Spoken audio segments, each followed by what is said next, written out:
the garden is plentiful this time of the year, and Janine Washle from Cloverfield's Farm and Kitchen is in the studio this morning to show us some creative ways to use our fresh vegetables and fruits and things in the garden in different dishes. Good morning to you, Janine. Good morning. The garden is producing like crazy, and even if you don't have a garden, the farmer's market is overflowing with tomatoes, cucumbers, fresh corn has just hit within the last couple of weeks.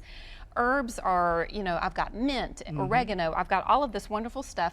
And honestly, it's the peak of the summer and I'm starting to get bored with my regular recipes. I get in a rut with my recipes. Yes, I am definitely in a recipe rut as well. So what I decided to do, because I don't like to eat a lot of meat during the summer, especially when it's humid outside, it's just a little bit heavy. I don't feel like firing up, the oven or whatever. Sure. So these falafel are a really good option to make a nice main dish, and it's filling because it has chickpeas in it, it has fresh corn in it from the garden, and falafel has a really bad reputation for being A, deep fried, and B, for being dry and crumbly.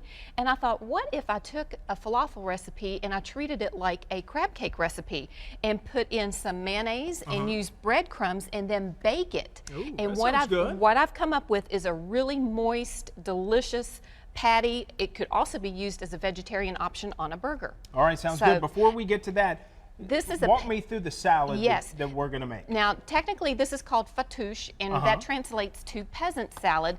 It's basically a wonderful garden salad. It's got cucumbers, tomatoes, the herbs in it. And what makes it a little bit different are these pita that I toasted in the oven with a special spice that I got at the Penzeys spice store over on Shelbyville Road. It's called za'atar.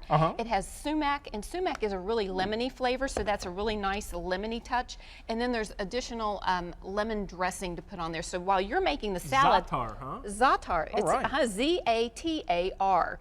Really interesting. It's a fun name. It is fun. So I'm going to show you how to make the falafel while you put together the salad. Are you comfortable putting the salad together there? Yes. Briefly tell me what these are. Is that mint? That is. It's very popular in Middle Eastern and Mediterranean cooking. And then it's some curly parsley out of the garden. That leaf looks a little bit yellow. I don't like to use that. Okay. And then I've got a little bit of oregano to garnish with.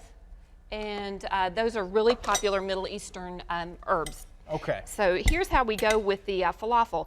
I've got 3 garlic cloves and a tablespoon of lemon juice. And we'll go ahead and add our parsley. Okay. And then what you do is you put the lid on that and pulse it a few times just to chop it. You don't want it to be smooth, you want it to be chunky. Then we add a 16-ounce can of rinsed and drained chickpeas, 1 ear of corn, which equals about a cup of corn, and then we go ahead and pulse it until it's chunky. So again, we do definitely want to have texture with this. See, that's it. I mean, that's how easy it is. All there is to it, huh? Right there would be a delicious salad. Put that lemon dressing on that and have a falafel salad.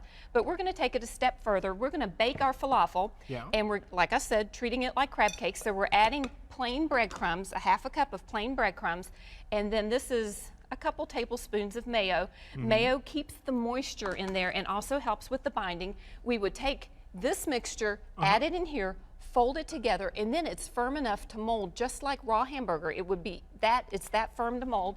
And then we come up with this delicious patty. I've baked it in the oven, so it's not deep fried, it's baked. Why don't you put a little bit of that salad on there? Sure. All right, while I top this off, I'll tell you how you can find this recipe. You just log on to our website, WDRB.com. That's where you will find Janine Washle's email address. Send her an email, and you will find this wonderful falafel recipe, and we're just getting warmed up. Other great ideas on ways to use fresh fruits and vegetables from the garden still to come.